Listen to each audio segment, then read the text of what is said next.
All those in favor say aye. Aye. Any opposed say no. No. With 4 in favor and 2 opposed, the motion is approved. Thank you. And this new late tonight Inside Your Schools, the Anoka-Hennepin School Board approved its 2026-27 budget, but it comes with program cuts and job losses. And as we've told you, some families have been pushing for a tax levy question so they can avoid these cuts and support schools. But the Anoka-Hennepin district says a referendum can't be forced under state law. Renee Cooper joins us with what's going to happen next. Renee? Well, with the board now facing this petition, the school district continues to argue that based on this line here crossed out in state law, that citizens do not have the authority to force a vote on whether to increase the school's operating levy. They argue that only the board can initiate this type of ballot referendum. Now, the grassroots group, parents, and other school community members argue that their legal advice contradicts that. So I sought out the expertise of some lawyers who don't have a stake in this. Let us vote! Let us vote!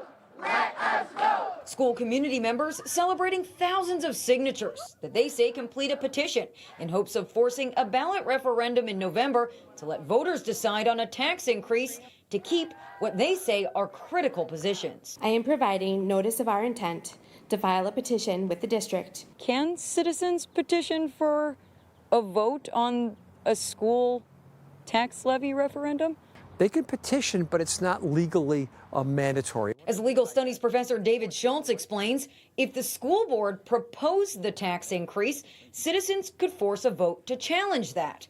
But the board didn't propose it in this case, and he says citizens cannot force a vote on their own tax proposal. So they can ask for it, they can encourage it, they can demand it even, but they can't force it to happen. Correct. As a matter of law, they can't require it to happen. Schultz also explains that the state actually used to allow residents to force a vote in cases like this.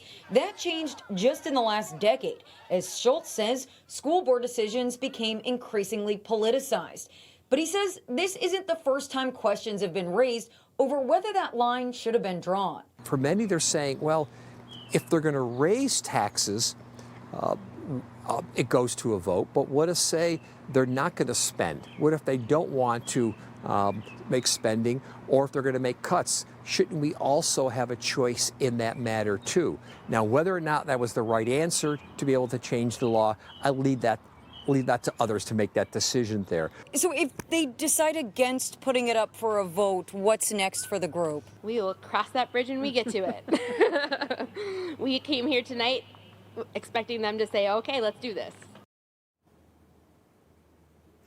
Now, to be clear, the school board can still choose to take up the group's request and let voters decide whether a tax increase is worth it to keep those positions, like some teachers, counselors, social workers, and other positions that plan to be cut right now with that approved 26-27 budget. Now, I asked the board if they are considering this referendum, and I'm told that's still unknown at this point. Kevin? Okay, that is Renee Cooper with an update. Thank you, Renee.